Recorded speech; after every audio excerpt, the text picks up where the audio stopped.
बिस्मिल्लाहिर्रहमानिर्रहीम। अस्सलाम वालेकुम वरहमतुल्लाहि वबरकातुहू। प्यारे साथियों, आज का मौजू है इस्तिखारा क्यों किया जाता है।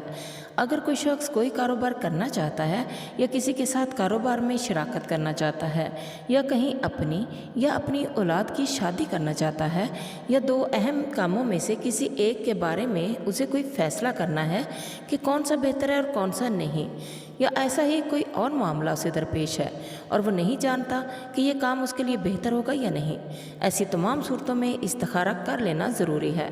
प्यारे साथियों, अगर इस्तिखारा की अहमियत आपको समझ आ जाए फिर इंशाल्लाह कई ख़राबियों से आप बच सकते हैं। आपको किसी नाम नहाद आमिल, नजूमी, ज्योतिषी, काहिन वगैरह के पास जाने की ज़रूरत बाकी नहीं रहेगी।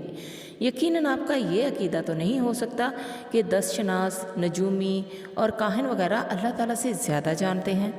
अगर मुआज़ल्लाह आप यही अकीदा रखते हैं तो फ़ौरन तौबा कर लीजिए, क्योंकि आपका ईमान ख़तरे में है। और अगर आपका इस बात पर यकीन है कि कायनात का मालिक, खालिक, राज़िक, कारसाज, मुसब्बब अल असबाब, हाजत रवा, मुश्किल कुशा और दाता सिर्फ़ एक है, तो आपको ज़रूर उसके सामने अपने मामलात पेश करने चाहिए। वो अपने बंदों की दुआओं को सुनता है और कबूल करता है। मगर अफसोस, इस सीधी सादी बात को हमारे मासूम लोग नहीं समझ पाते, क्योंकि हमारे माशरे में तो हर चीज़ मिलती है, हत्ता के पढ़े पढ़ाए कुरान मुआवजा अदा करके जहाँ से जितने चाहें हासिल कर लें और अपने मुर्दों को बख्शवा लें। याद रखें, अगर पैसों से इबादत ख़रीदी जाती तो कोई भी दौलत वाला जहन्नम में न जाता, बल्कि सीधा जन्नत में पहुंच जाता। प्यारे साथियों, अल्लाह ताला को गिनती वाली इबादत नहीं चाहिए कि 10 कुरान पढ़ लिए, 100 रकत नफल नमाज़ें पढ़ लीं, इतने हज़ार तस्बीह कर ली। इबादत तो अल्लाह और उसके बंदे के दरमियान इखलास के रिश्ते का नाम है।